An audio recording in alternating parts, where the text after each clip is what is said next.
जो मेरा personal favourite है, जो मुझे बहुत ज्यादा पसंद है, वो एक लाइन जिसने सिर्फ हिंदुस्तानियों का ही नहीं बल्कि पूरी दुनिया का दिल जीत लिया। वो उन्होंने कही थी 1893 में शिकागो, अमेरिका में। वो लाइन उनकी स्पीच की पहली लाइन थी। वो लाइन थी, sisters and brothers of America. इससे क्या पता लगता है? इससे हमको उनकी सोच के बारे में पता लगता है, उनकी थिंकिंग के बारे में पता लगता है कि वो सामने वाले को अपना समझते हैं। फिर चाहे वो किसी भी देश का हो, किसी भी रिलीजन का हो, चाहे वो देखने में उनसे अलग हो, चाहे उनके कपड़े उनसे अलग हो, किसी भी वे में कोई भी हो इस पूरी दुनिया में, वो सब कौन है? वो सब हमारे भाई बहन है। ये पूरा का पूरा एसेंस है सारे वेदों का। वहां पर सिर्फ एक बात कही जा रही है कि हम सब एक हैं, कि आप में और मुझ में कोई फर्क है ही नहीं। हम सब जुड़े हुए हैं एक दूसरे से, और इस तरीके से जुड़े हुए हैं कि अलग हो ही नहीं सकते। मतलब क्या है कि सब हमारे अपने हैं और हम सबके हैं। जैसे आज ऐसे बहुत सारे लोग हैं, मैं किसी का भी नाम नहीं लूंगा, जो अपने आप को रिलीजियस बोलते हैं, स्पिरिचुअल बोलते हैं, फिर धर्म के नाम पे एक दूसरे से लड़ते हैं। तो इसका मतलब उनको समझ ही नहीं आया है कि धर्म का असली मतलब क्या है। इनफैक्ट कोई भी ऐसा इंसान जो कि सेल्फ रियलाइज्ड होगा या जो खुद को जानता होगा, वो कभी भी भेदभाव कर ही नहीं सकता। वो फर्क कर ही नहीं सकता कि आप किस कंट्री के हो, किस रिलीजन के हो, आपका रंग रूप क्या है, आपके कपड़े कैसे हैं। और अगर वो फर्क कर रहा है तो इसका मतलब एक बात पक्की है कि वो खुद को नहीं जानता है। इनफैक्ट उनकी लाइफ की एक बहुत ही इंटरेस्टिंग कहानी है जिससे हमको उनकी सोच के बारे में और डीपली समझ में आता है। जब उनका प्लान बना था अमेरिका जाने का, तो वो माँ शारदा के पास में गए आशीर्वाद लेने के लिए। माँ शारदा से उन्होंने बोला कि मैं अमेरिका जा रहा हूँ धर्म का प्रचार करने के लिए, या जो भी कुछ मैंने सीखा है उस सबको शेयर करने के लिए, तो अगर आपकी अनुमति है तो मैं जाऊं। तो माँ शारदा ने उनसे कहा कि वो जो चाकू पड़ा है वो देना जरा मुझे। तो उन्होंने चाकू उठाया, उठा करके दे दिया माँ शारदा को। तो उसके बाद में माँ शारदा ने कहा कि अब तुम जा सकते हो। वो चौंक गए। उन्होंने पूछा माँ शारदा से कि आपने मेरी कोई परीक्षा तो ली नहीं, ऐसे ही मुझे अनुमति दे दी बिना किसी परीक्षा के, ना मेरे से कोई सवाल करे। तो फिर माँ शारदा ने जवाब दिया कि ये जो तुमने चाकू उठा करके दिया, यही तुम्हारी परीक्षा थी।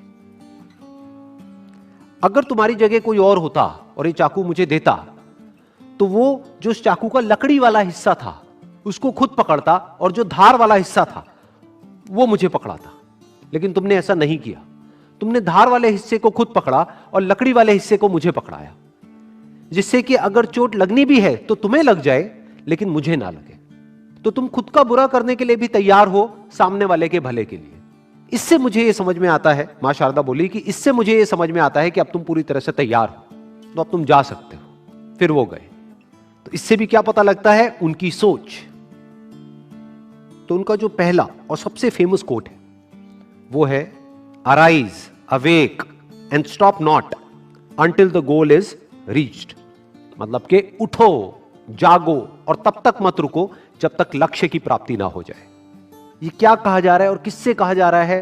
वो लोग जो अपने कंफर्ट जोन में हैं, या तो जो चाहिए था वो नहीं मिला है तो बैठ गए हैं थक करके, या फिर जो चाहिए था वो मिल गया है और बस बैठ गए हैं आकर के, अपने कंफर्ट जोन में चले गए, आलसी हो गए, आगे नहीं बढ़ रहे हैं, आगे ग्रो नहीं कर रहे हैं, नेक्स्ट लेवल पे नहीं जा रहे हैं।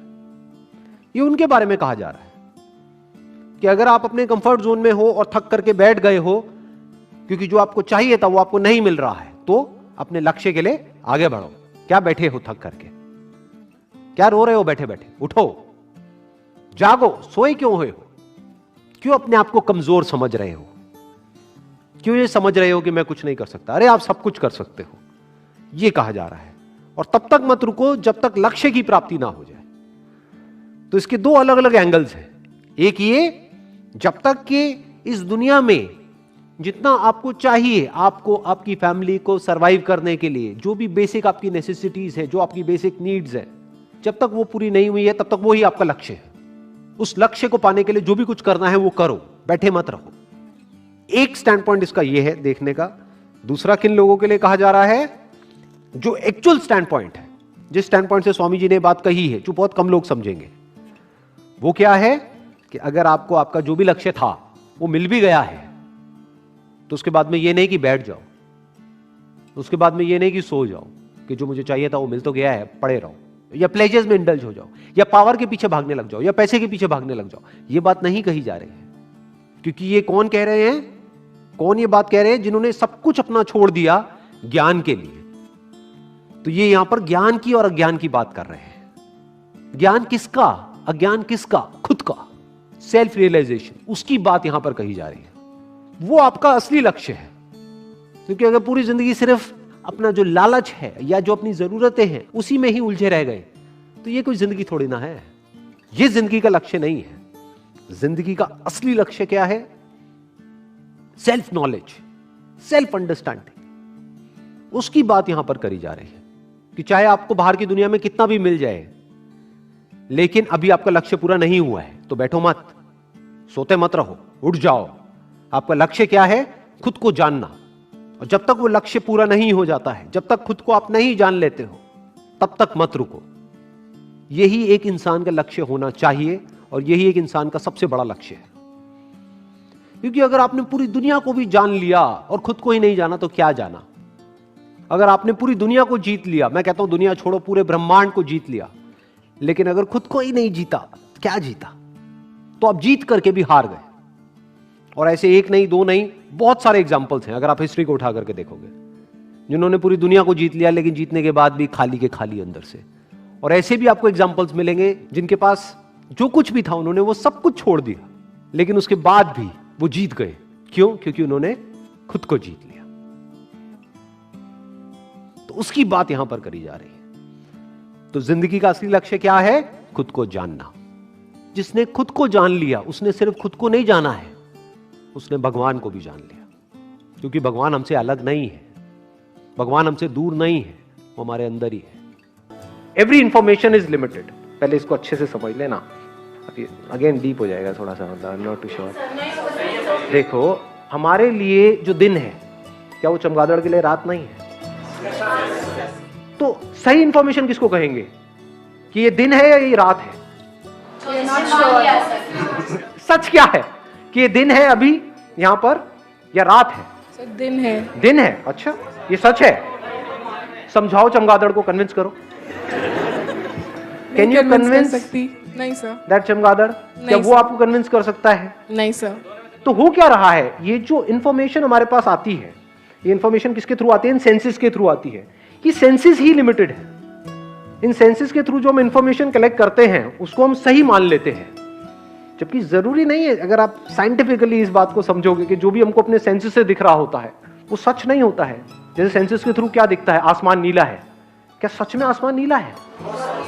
आप में से किसी को यहां पर लाल रंग दिख रहा है और लाल के भी अलग अलग शेड्स हैं, तो आपको नहीं पता है मुझे लाल का कौन सा शेड दिख रहा है यहां पर। अगर हम इस पे बहस करना शुरू कर दें तो एंडलेस आर्ग्यूमेंट है। एग्जैक्टली। इंफॉर्मेशन नो मैटर वो कहां से आ रही है, क्या आ रही है, एवरी इंफॉर्मेशन इज लिमिटेड। ये साइंस को पता है। कुछ भी डिस्कवर करते हैं तो जब करते हैं बोलते हैं हाँ यही सबसे छोटा पार्टिकल है, फिर उसके बाद में खुद ही अपने आप को कॉन्ट्राडिक्ट कर देते हैं। तो क्या हो रहा है? आप किसी भी तरह से कुछ भी कर लो, you can't be sure about anything in this universe. Senses are limited. It can't see the whole of anything. It can just see a part of something. Somebody else will see another part of that thing. तो इन दोनों की आपस में लड़ाई होनी है। तो जब ये समझ आ जाता है तो हम क्या करते हैं? अपनी सारी इंफॉर्मेशन पे क्वेश्चन मार्क लगा करके बस वहीं पे रुक जाते हैं। The moment we do that, हमारे क्लैश होना बिल्कुल बंद हो जाते हैं। तो सर, क्या हम किसी की सोच के साथ अपनी सोच में मॉडिफिकेशन लेके आए? दोनों ही गलत है, क्योंकि उसकी सोच जो है, जो सामने वाला पर्सन है, उसकी सोच क्या है? क्या सिर्फ आपकी लिमिटेड है? उसकी भी लिमिटेड है। दोनों की उसकी भी लिमिटेड है, मेरी भी लिमिटेड है। लिमिटेड मतलब इनकम्प्लीट। इसका एक और वर्ड हम यूज कर सकते हैं, incorrect. What is absolutely correct? That can be absolutely correct which is correct for everybody in all the situations. Only that we can call it as absolutely correct. Sir, that does not exist. That exists, but that is a different dimension altogether. तो अभी हम वहाँ नहीं जाएंगे। जैसे ही हमको ये समझ आ जाता है कि हमारी जो इंफॉर्मेशन है, हमारी इंफॉर्मेशन नहीं, इंफॉर्मेशन, चाहे वो किसी की भी हो, तेरी हो चाहे मेरी हो, इसकी हो चाहे उसकी हो, किसी की भी, कोई भी, कहीं पर भी हो, information bye it's very nature is limited. Without information